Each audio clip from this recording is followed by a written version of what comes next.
ओम शांति। 12 अगस्त 2020 की मुरली है। बाबा ने कहा, मीठे बच्चे, तुम आसुरी मत पर चलने से दरबदर हो गए। अब ईश्वरीय मत पर चलो तो सुखधाम चले जाएंगे। प्रश्न है, बच्चों को बाप से कौन सी उम्मीद रखनी है, कौन सी नहीं? उत्तर, बाप से यही उम्मीद रखनी है कि हम बाप द्वारा पवित्र बन अपने घर राजधानी में जाएं। बाबा कहते हैं, बच्चे, मेरे में ये उम्मीद नहीं रखो कि फलाना बीमार है, आशीर्वाद मिले। यहाँ कृपा या आशीर्वाद की बात ही नहीं है। मैं तो आया हूँ तुम बच्चों को पतित से पावन बनाने।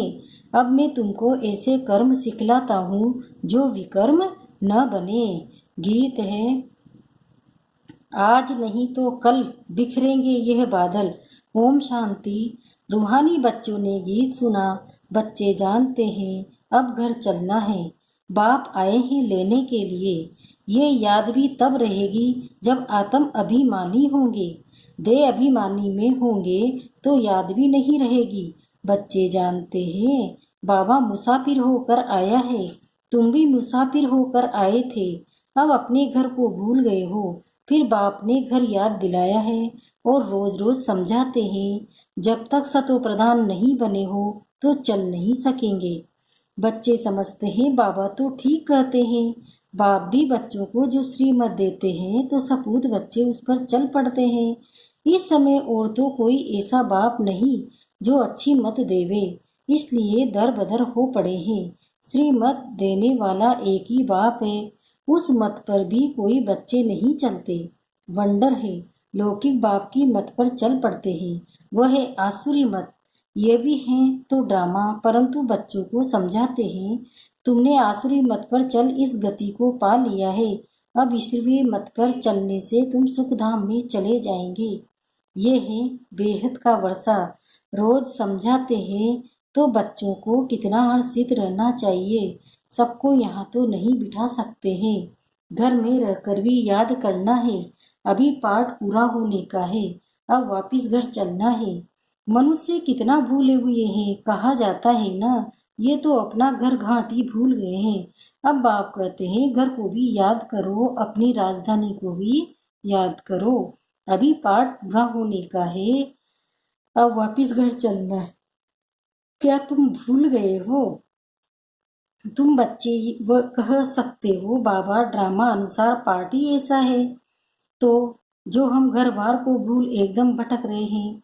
भारतवासी ही अपने धर्म कर्म को भूल कर देवी धर्म भ्रष्ट देवी कर्म भ्रष्ट हो पड़े हैं। अभी बाप ने सावधानी दी है, तुम्हारा धर्म कर्म तो यह था। यहाँ तुम जो कर्म करते थे वह अकर्म था। कर्म अकर्म विकर्म की गति बाप ने ही तुम्हें समझाई है। सतयुग में कर्म अकर्म हो जाते हैं। रावण राज्य में कर्म विकर्म होते हैं।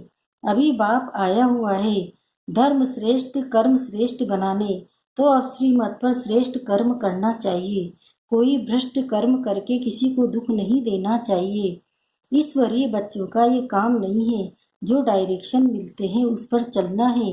देवी गुण धारण करने हैं। भोजन भी शुद्ध लेना है। अगर लाचारी नहीं मिलती तो राय पूछो।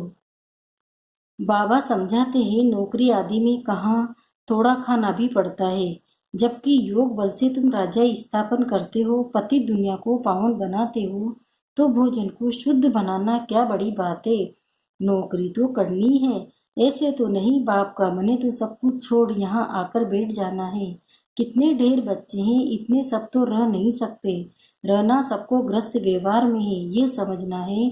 मैं आत्मा हूँ, बाबा आया हुआ है, हमको पवित्र बनाकर अपने घर ले जाते हैं, फिर राजधानी में आ जाएंगे।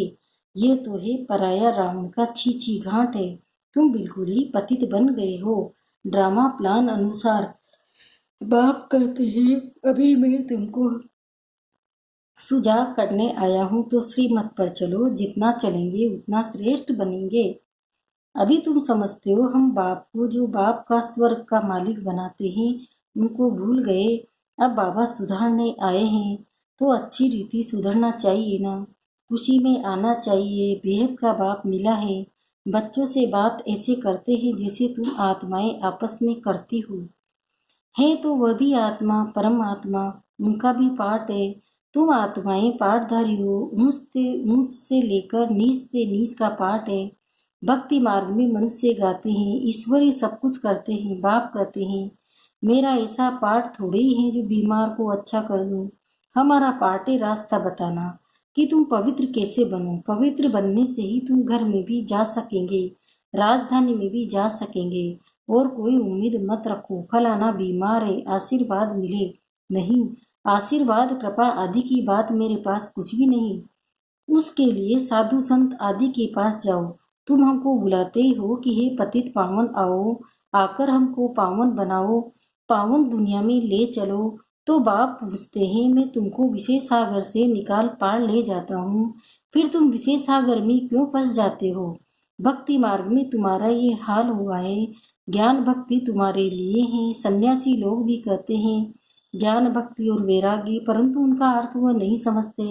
अब तुम्हारी बुद्धि में है ज्ञान भक्ति, बाद में वैराग्य। तो बेहद का वैराग्य सिखलाने वाला चाहिए। बाप ने समझाया था ये कब्रिस्तान है, इनके बाद परिस्तान बनना है, वहाँ हर कर्म अकर्म होता है। अभी बाबा हमको ऐसे कर्म सिखलाते हैं जो कोई भी विकर्म न बने, किसी को भी दुख न दो, पतित का अन्न मत खाओ, विकार में मत जाओ।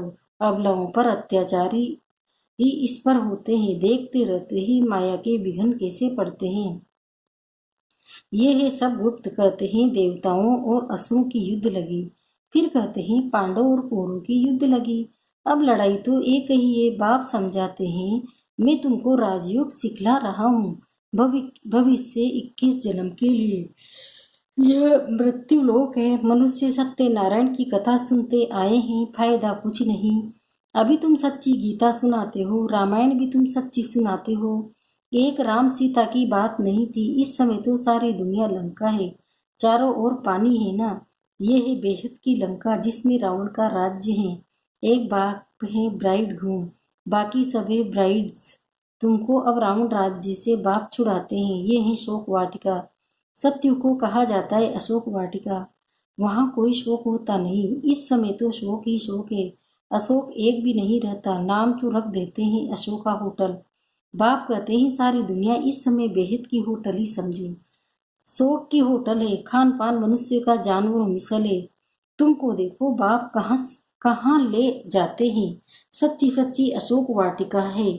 सतयुग में हद और बेहद का कंट्रास्ट बाप ही बतलाते हैं। तुम बच्चों को बहुत खुशी रहनी चाहिए। जानते हो बाबा हमको पढ़ाते हैं, हमारा भी वही धंधा है, सबको रास्ता बताना, अंधों की लाठी बनना। चित्र भी तुम्हारे पास है, जैसे स्कूल में चित्रों पर समझाते हैं ये फलाना देश है, तुम तो फिर समझाते हो तुम आत्मा हो, शरीर नहीं हो। आत्माएं भाई भाई है, कितनी सहज बात सुनाते हो। कहते भी हैं हम सब भाई भाई है। बाप कहते हैं तुम सभी आत्माएं भाई भाई हो ना, गॉड फादर कहते हो ना। तो कभी भी आपस में लड़ना झगड़ना नहीं चाहिए।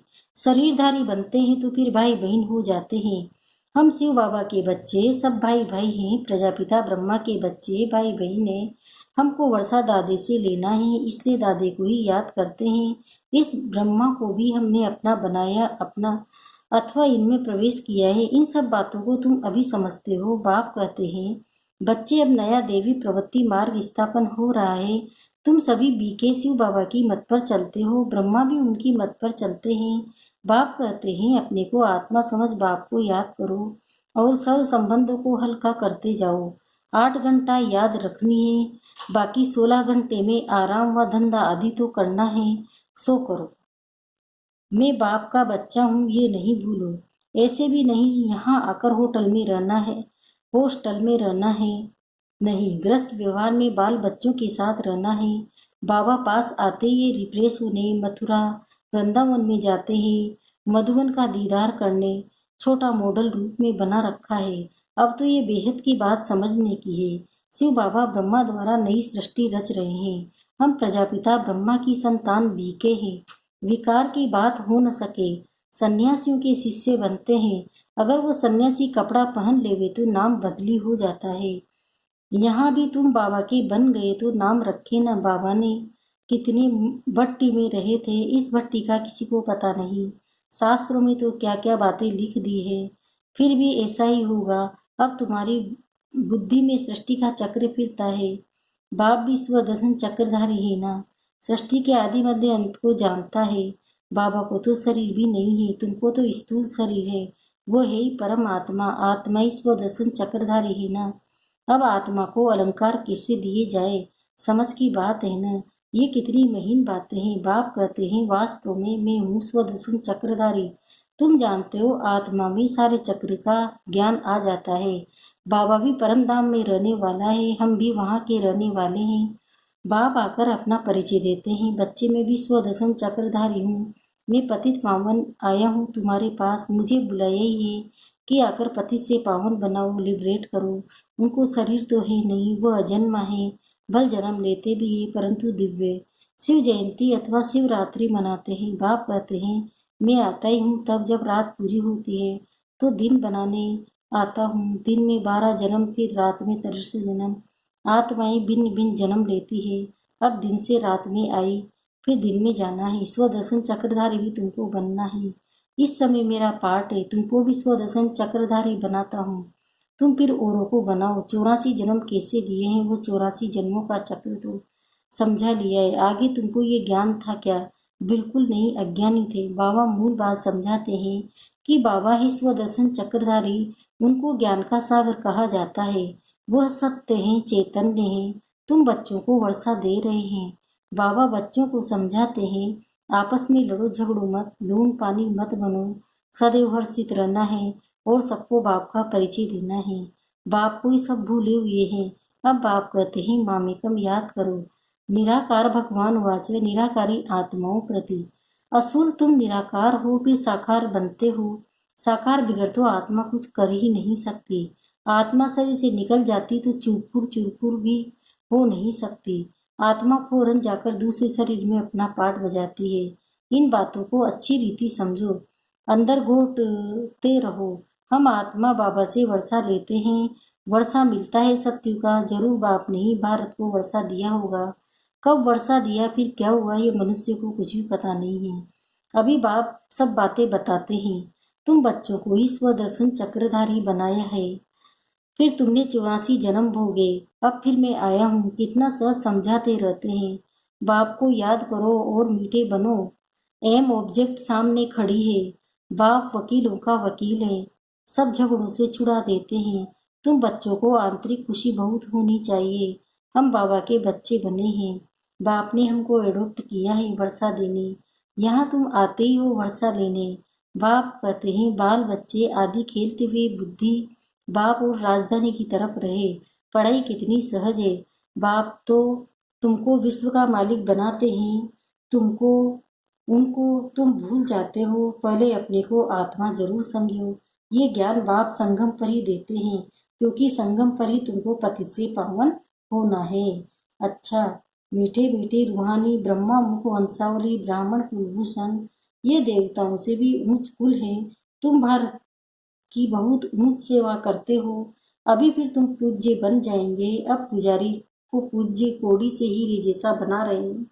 ऐसे रूहानी बच्चों प्रति माँ पिता बाप दादा का याद प्यार और गुड मॉर्निंग। रूहानी बाप की रूहानी बच्चों को नमस्ते। अब रूहानी बच्चों की भी रूहानी माता पिता बाप दादा को याद प्यार गुड मॉर्निंग। नमस्ते नमस्ते नमस्ते। शुक्रिया बाबा, शुक्रिया आपका पद्मा पदम, शुक्रिया। धारणा के लिए मुख्य सार पहला है, श्रीमत पर अब हर कर्म श्रेष्ठ करना है। किसी को भी दुख नहीं देना है। देवी गुण धारण करने हैं। बाप के डायरेक्शन पर ही चलना है। दूसरा है, सदैव हर्षित रहने के लिए स्वदर्शन चक्रधारी बनना है। कभी लून पानी नहीं होना है। सबको बाप का परिचय देना है। बहुत बहुत मीठा बनना है। वरदान, सदा सुखों के सागर में लवलीन रहने वाले अंतर्मुखी भव। अब इसका बता रहे हैं बाबा, कहा विस्तार बता रहे हैं। कहा जाता है अंतर्मुखी सदा सुखी। जो बच्चे सदा अंतर्मुखी भव का वरदान प्राप्त कर लेते हैं, वो बाप समान सदा सुख के सागर में लवलीन रहते हैं। सुखदाता के बच्चे स्वयं भी सुखदाता बन जाते हैं। सर्व आत्माओं को सुख का ही खजाना बांटते हैं। तो अब अंतर्मुखी बन ऐसी संपन्न मूर्ति बन जाओ।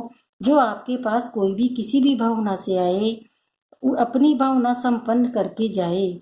जैसे बाप के खजाने में अप्राप्त कोई वस्तु नहीं, वैसे आप भी बाप समान भरपूर बनो। स्लोगन: रूहानी शान में रहो तो कभी भी अभिमान की फीलिंग नहीं आएगी। ओम शांति।